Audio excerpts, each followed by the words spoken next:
Assalamualaikum warahmatullahi wabarakatuh.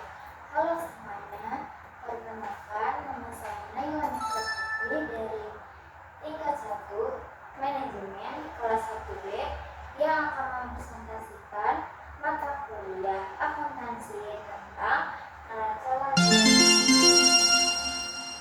Jadi saya akan mempresentasikan dalam waktu 15 menit ke depan dan saya harap presentasi saya kali ini dapat bermanfaat bagi Bapak atau Ibu dosen dan teman-teman. Jadi, saya akan menjelaskan tentang pengertian neraca lajur. Neraca lajur ini adalah kertas kerja yang berisi data akuntansi perusahaan dalam bentuk tabel yang digunakan untuk menyusun laporan keuangan. Neraca lajur juga dikenal dengan istilah worksheet. Neraca lajur merupakan konsep dasar dalam menyusun laporan keuangan.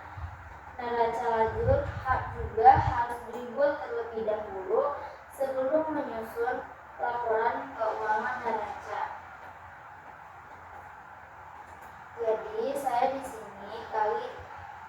sini ada contohnya. Contoh dari neraca lajur suatu perusahaan. Jadi kita membuat beberapa kolom.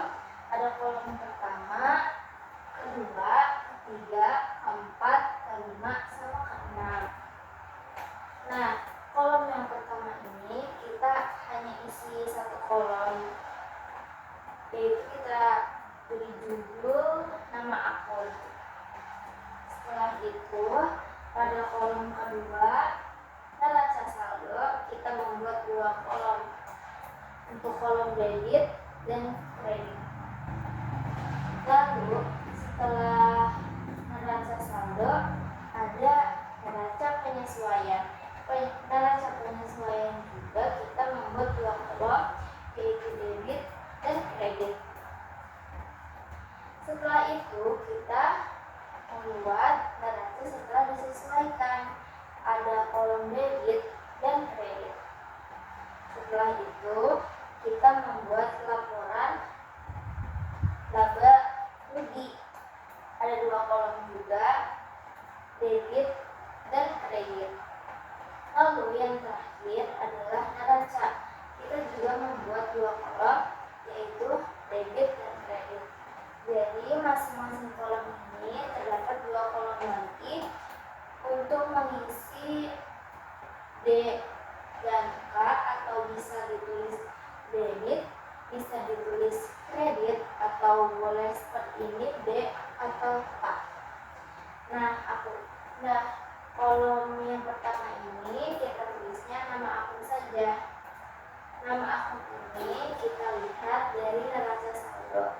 Jadi sebelum kita membuat neraca lajur, kita harus membuat neraca saldo terlebih dahulu dari suatu perusahaan untuk kita lanjutkan ke neraca lajur. Jadi di nama akun ini saya juga menulis kas, piutang usaha, asuransi, dibayar di muka, perlengkapan, peralatan, utang wesa, utang usaha, modal nyonya sasa, price nyonya sasa, pendapatan jasa, beban gaji, beban listrik, beban iklan, dan yang terakhir adalah total.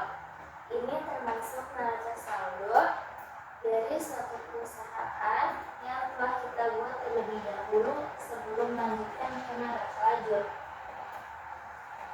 Bisa kita lihat di sini ada debit dan di sini ada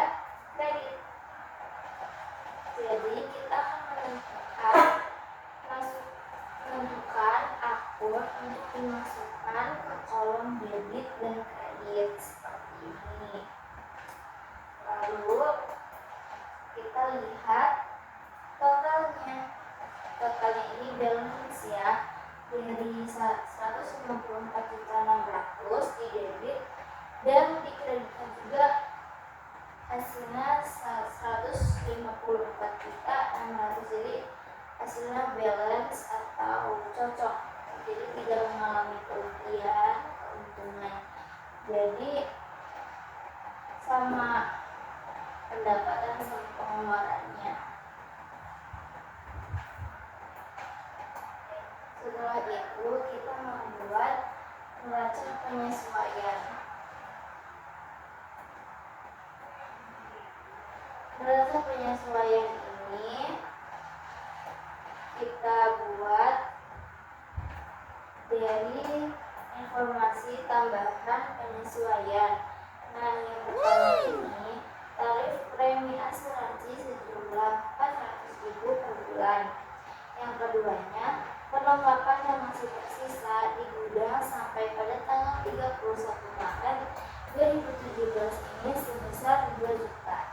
Yang ketiganya, penyusutan peralatan per bulan ini sebesar 1.800.000. Yang keempat, bunga yang masih harus dibayar perusahaan atas utang Mesel ini pada tanggal 31 Maret 2017 adalah sebesar 1 juta.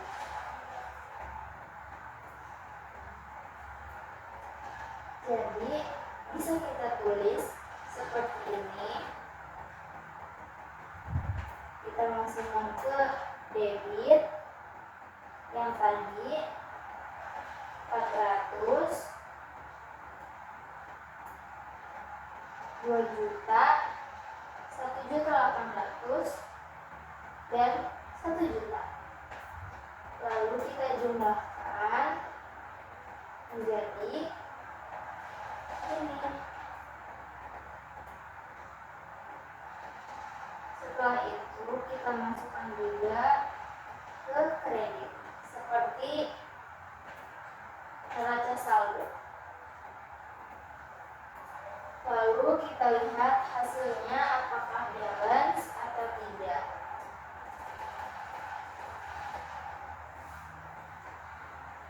Lalu kita membuat neraca setelah disesuaikan. Terdapat 2 kolom, debit dan kredit. Nah, kalau misalnya setelah disesuaikan itu kita masukkan dari neraca saldo ini. Jadi neraca saldo ini kita pindah ke sini. Gitu. Nah, di sini kan ada kasnya itu dari debit pindah ke sini menjadi debit juga 10.800.000. Lalu seterusnya ya sampai peralatan, karena yang masuk ada sampai beban iklan, karena ada yang masuk ke debit, jadi kita pindahkan sesuai kolom debit atau kreditnya. Jadi seperti ini. Kan ini dari neraca saldonya kan debit. Nah, nanti kita pindahkan ke neraca setelah disesuaikannya juga sesuai dengan kolom neraca saldo, yaitu debit juga. Setelah itu kredit tidak diubah sini. Lalu kita sesuaikan sama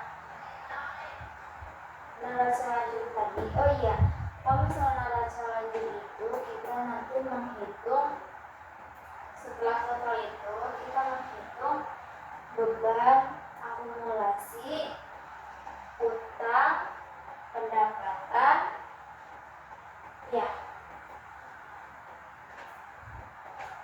Lalu di laba rugi terdapat 2 kolom,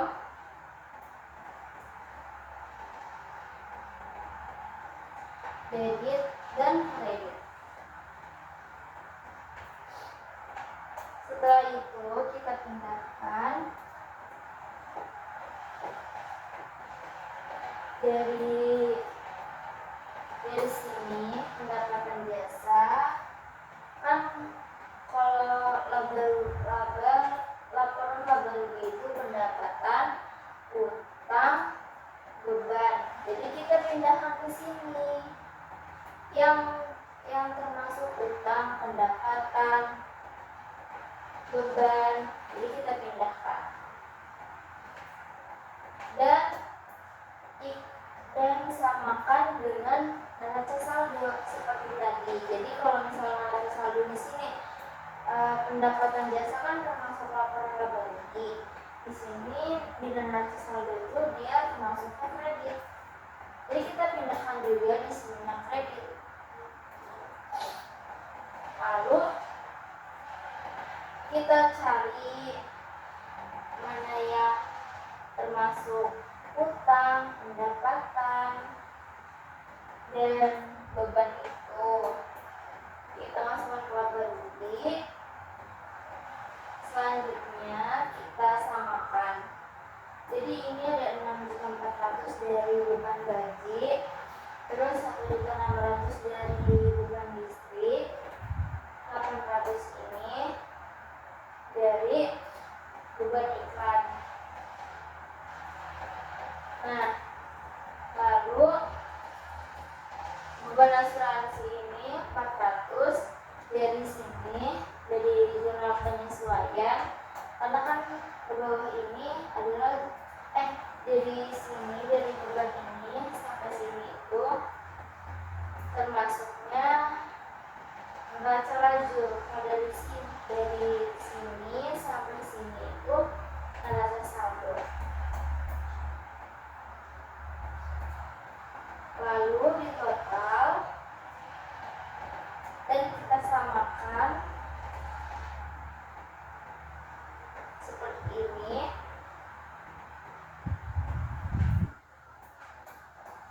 Dan yang terakhir kita lanjut ke neraca.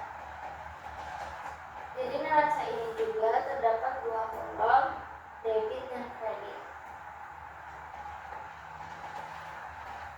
Kita pindahkan dari setelah neraca setelah disesuaikan ini, lalu pindahkan ke sini, ikuti dengan debit dan kreditnya. Jadi di neraca setelah disesuaikannya debit, dipindahkan ke neracanya juga tetap debit gitu. Sama setelah itu kita hitung kembali. Iya, sampai sini ini karena kan dia udah masuknya ke laba rugi. Jadi kita udah masuk ke laba rugi. Di sininya cuma neracanya aja. Neraca itu peralatan perlengkapan asuransi piutang usaha, modal, proyek, sama udah. Tapi kalau misal laba rugi itu pendapatan,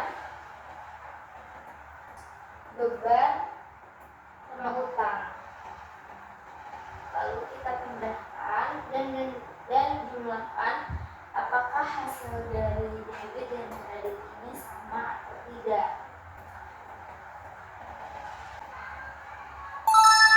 Jadi kesimpulan yang bisa saya ambil dari neraca lajur ini adalah neraca lajur merupakan alat bantu yang dapat memudahkan penyusunan laporan keuangan perusahaan. Neraca lajur ini merupakan bagian penting dari pencatatan transaksi perusahaan meskipun bukan termasuk dalam laporan keuangan. Fungsi utama dari pembuatan laporan neraca lajur ini adalah untuk memudahkan perusahaan dalam menyusun laporan keuangan terbaru. Jadi hanya itu saja yang bisa saya dapat sampaikan. Kurang lebihnya mohon maaf. Wabillahi taufiq